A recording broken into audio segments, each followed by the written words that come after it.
લખે જ નહીં જ્ઞાની, પણ ક્યાંક જણાય છે એમ તો લખે, કોક બોલે, પણ આ તો એમાં પ્રતિભાસ પ્રતિબિંબિત થાય છે. હા, પ્રતિફલતી પ્રતિબિંબ. હા, શાસ્ત્રો તો શાસ્ત્રો છે. પર પદાર્થો જ્ઞાનમાં જણાય છે તો એ જ્ઞેય થઈ ગયું, તો જ્ઞાન જ્ઞેય ન થયું.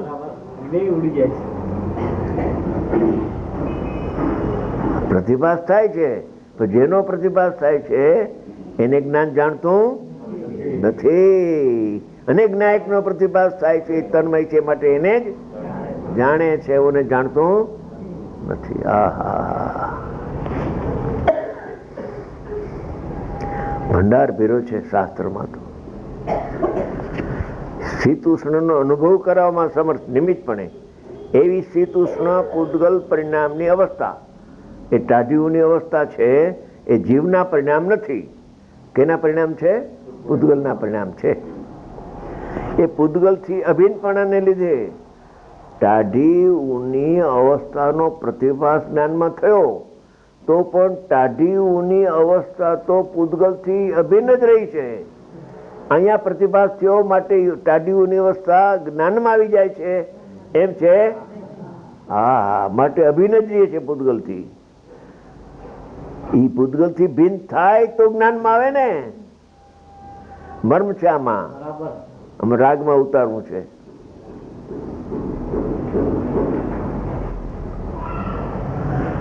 દ્રવ્ય કર્મથી રાગ છૂટો પડે તો જ્ઞાનમાં આવી જાય, પણ ત્યાંથી છૂટો પડે અને જ્ઞાનમાં પ્રવેશતો નથી. કે પ્રતિભાસ ત્યારે કે ના, માંથી છૂટો પડે તો રાગે રહેતો નથી ને પૂદગલે પણ રહેતો નથી. આવશે એવી છૂતું છું પૂદગલની પરિણામ. પૂદગલથી અભિન્નપણાને લીધે કાયમ ત્રણેય કાળ અભિન્ન થાય છે એમ નથી લખ્યું. અભિન્નપણાને લીધે ડોક્ટર, અભિન્નપણાને ત્રણેય કાળ ટાઢીઓની અવસ્થા પૂદગલથી અભિન્ન જ હોય, ભિન્ન હોય જ નહીં. આત્માથી એનાથી અભિન્ન છે, તેથી આત્માથી સદાય ત્રણેય કાળ નિમિત્તપણે પ્રતિભાસે છે, ત્યારે પણ આત્માથી ભિન્ન છે. નિમિત્તપણે જ્યારે ટાઢીઓની અવસ્થા જ્ઞાનમાં પ્રતિભાસે છે, ત્યારે પણ એ ટાઢીઓની અવસ્થા પૂદગલથી અભિન્ન છે. જેમાં પ્રતિભાસ થાય છે એમાં તો એ આવતી જ નથી ટાઢીઓની અવસ્થા. વાંથી છૂટે તો જ્ઞાનમાં આવે, વાંથી તો છૂટતું નથી. સદાય અત્યંત ભિન્ન છે. અને તેના નિમિત્તે થતો તે પ્રકારનો અનુભવ એટલે પ્રતિભાસ થાય છે, એને અહીંયા અનુભવ કયો. વેદનની મુખ્યતા નથી, પ્રતિભાસની મુખ્યતા. તે પ્રકારનો અનુભવ એટલે ટાઢી હોય તો ટાઢી પ્રતિભાસ થાય, ટૂની હોય ટૂની. તે પ્રકારનો અનુભવ આત્માથી. અનુભવ એટલે જ્ઞાન. એ જ્ઞાનમાં ટાઢીઓની અવસ્થા પ્રતિભાસ થાય છે, એવું જે જ્ઞાન પ્રતિભાસમય જ્ઞાન, પરના પ્રતિભાસમય જ્ઞાન, પરમય નહીં. આવી ગયું. ટાઢીઓની અવસ્થા મય જ્ઞાન નથી થતું, પણ એના પ્રતિભાસમય તો જ્ઞાન છે. એ પ્રતિભાસને જ્ઞાનમાંથી કાઢી નાખે તો અજૈન છે, અને પ્રતિભાસ દેખીને રાગમાં હમ કરે તો પણ અજૈન છે.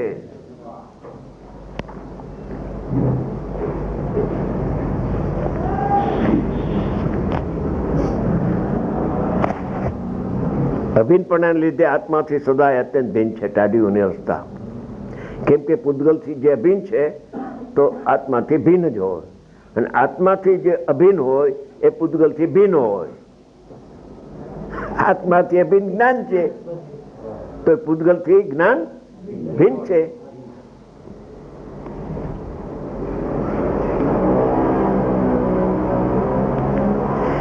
તેવી રીતે તે પ્રકારનો અનુભવ કરાવવામાં નિમિત્ત સમર્થ સમર્થ એટલે નિમિત્ત. એવી રાગ દેશ સુખ સુખાદી રૂપ પૂદગલ પરિણામની અવસ્થા, જીવની અવસ્થા રાગ છે માટે રાગ ભિન્ન છે એમ નથી. હા, બે પ્રકાર ઉપદેશના છે ખરા, અમને ખબર છે. કર્તા કર્મ અધિકારની 72 ગાથામાં આત્માને આશ્રવનું વિજ્ઞાન કરાયું, ત્યાં આશ્રવને જીવમાં થાપ્યો છે, ભાવાશ્રવથી ભિન્ન કહ્યું. અહીંયા કે છે કે ભાવ આશ્રવ ઉત્પન્ન જ ન થાય. માટીને શરીરમાં ચોપડવું ને પછી નાવું, એના કરતા માટીને પડવી જ નહીં. હા, માટી અહીંયા પ્રવેશતી નથી એમ કે છે. આમાં ઓમાં તો આશ્રવ થઈ ગયો, પછી આશ્રવના આત્માનું ભેદનાન કરાવે છે. ભેદનાના બે પ્રકાર છે, સમજી ગયા?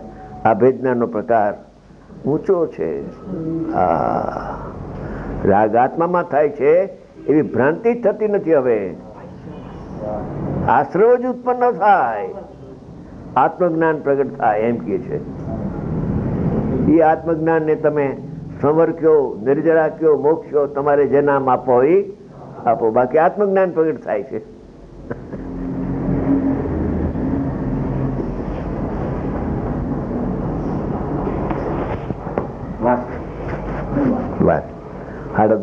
બરાબર.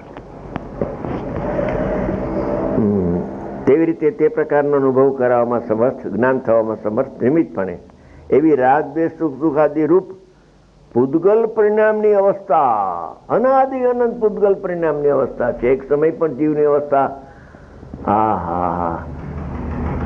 રાગ રૂપે પરિણમતો જ નથી. જીવ જ્ઞાન રૂપે પરિણમે છે. પણ અભવીનો જીવ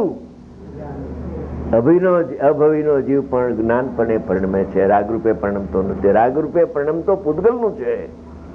એનો પ્રતિવાસ દેખીને ભ્રાંતિ થઈ છે. ભ્રાંતિ થાય ત્યારે રાગરૂપે પરિણમે. ભલે માને, પણ જ્ઞાનમય જીવો છે, આત્મા રાગમય થયો નથી. છે જરા સૂક્ષ્મ વાત કે અજ્ઞાની આત્મા તો અજ્ઞાનમય થયો, રાગમય થયો, એને કરે ભોગવે બધું આવે છે. એ હવે ગારો ચોપડવાની વાત રહેવા દે ને, ગારાને દૂર રાખને. ચોપડ્યા પછી મુશ્કેલી આવશે કાઢવું. ચોપડ્યા પછી રાગને કાઢવો મુશ્કેલ થશે. દુશ્મનને પ્રવેશ જ કરવા દે માં. રાગ તો દુશ્મન છે. જે ભાવે તીર્થંકર કર્મની પ્રકૃતિનો બંધ થાય એવો શુભ રાગ પણ આત્મઘાતક છે. ચારિત્રનો ઘાત થાય છે. ભલે સમ્યક દર્શનના ઘાતમાં કારણ નથી, પણ એ સદુપયોગને હણે છે. માટે જ્ઞાનીના શુભ રાગને વિષકુંભ કયો છે. અજ્ઞાનના રાગની શું વાત કરવી, તો વિષકુંભ છે જ.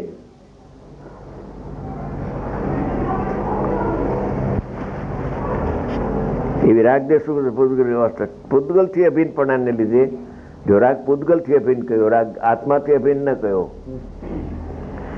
આત્માથી સદાય અત્યંત ભિન્ન છે. કોણ? રાગ. ક્યારે? હે? હર સમયે. કે જ્ઞાન થાય ત્યારે. અજ્ઞાન હોય ત્યારે તો અભિન્ન હોય ને રાગથી સહિત આત્મા. એ સહિત માને છે એનું નામ અજ્ઞાન છે. રહિત પુરુષાર્થ સિદ્ધિ ઉપાય 14મી ગાથા છે. એમાં આચાર્ય ભગવાને ફરમાયું કે આ આત્મા કર્મકૃત રાગાદી અને શરીરાદિથી અસંયુક્ત હોવા છતાં, એટલે રહિત હોવા છતાં અજ્ઞાનીઓને સહિત જેવું પ્રતિભાસે છે. અહીંયા પણ પ્રતિભાસ તો વાપરો. સહિત છું એવું ભાષે એમ ન લખું. એનાથી જાણે હું સહિત છું એમ એને પ્રતિભાસે છે. એમ એને લાગે છે, પણ એને લાગે છે એવું સ્વરૂપ નથી. શું શાસ્ત્રો અને એનો ઉકેલ કરનાર આપણને પુરુષ મળી ગયો. આપણે કાંઈ જાણતા નહોતા. આ રાગ પૂતગલમાં થાય છે એ વાત સાંભળી નહોતી કોઈ દિવસ. રાગ તો જીવમાં જ થાય ને.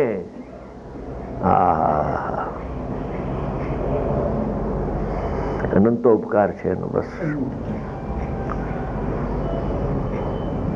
ઘણા જેવો એના નિમિત્તે થોડા પાયમાં ને વધારે પામશે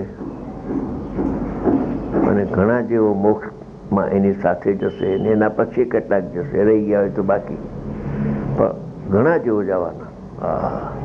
ગુરુદેવ કહેતા હતા આ બધી મોક્ષની મંડળી છે. સુગાનીજીએ કહ્યું ઇધર કા અધિકાંશ જે મોક્ષ જાને વાલા હૈ. સોનગઢમાં પોતે આવ્યા અને સભા જોઈ, ઇધર કા અધિકાંશ જે મોક્ષ જાને વાલા હૈ. એના જ્ઞાનમાં આવી ગયું. ગુરુદેવના જ્ઞાનમાં તો ઘણું આવ્યું છે.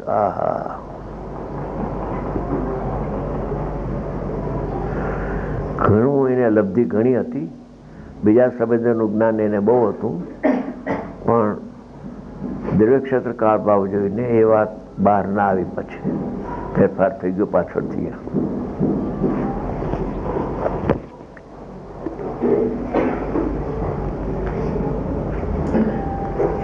અને તેના નિમિત્તે થતો તે પ્રકારનો અનુભવ એટલે જ્ઞાન આત્માથી અભિન્નપણાને લીધે, નિમિત્તથી અભિન્ન નથી. નિમિત્તનો પ્રતિભાસ જેમાં થાય છે એવું જે જ્ઞાન એ તો આત્માથી અભિન્ન છે. એ પ્રતિભાસ જ્ઞાનથી અભિન્ન અને એ જ્ઞાન આત્માથી અભિન્ન, એમાં એનું નામ અનુભવ છે. પ્રતિભાસ ભિન્ન નથી, પ્રતિભાસનું નિમિત્ત ભિન્ન છે. ભિન્ન છે માટે નિમિત્ત જણાતું નથી, ઉપાદાન જણાય છે. ઉપાદાનમાં પણ ભેદ જણાતો નથી, અભેદ જણાય છે. ઉપાદાનમાં પણ પ્રતિભાસ થાય છે એટલે જ્ઞાનની પર્યાય જણાતી નથી. એ પર્યાયમાં જ્ઞાયક જણાય છે અભેદપણે, ત્યારે અનુભવ થાય છે. અભિન્નપણાને લીધે પૂતગલથી સદાય અત્યંત ભિન્ન છે. આત્મા અને આત્માનું જ્ઞાન પૂતગલના પરિણામથી સદાય ભિન્ન રહેલું છે. તેવી રીતે તે પ્રકારનો અનુભવ કરવામાં સમર્થ એવી રાગદેશ સુખ આદિરૂપ પૂતગલ પરિણામની અવસ્થા. ટાઢી ઊની અવસ્થા તો પૂતગલના પરિણામ છે એમ તરત જ આવે, પણ એને એ થાપ્યું છે કે રાગદ્વેષ સુખ દુઃખ અહીંયા થાય છે. અહીંયા તો માત્ર જ્ઞાન થાય છે. રાગદ્વેષ સુખ દુઃખ અહીંયા ક્યાં થાય છે? એ તો પૂતગલમાં થાય છે. એ તો અહીં બતાવવું છે.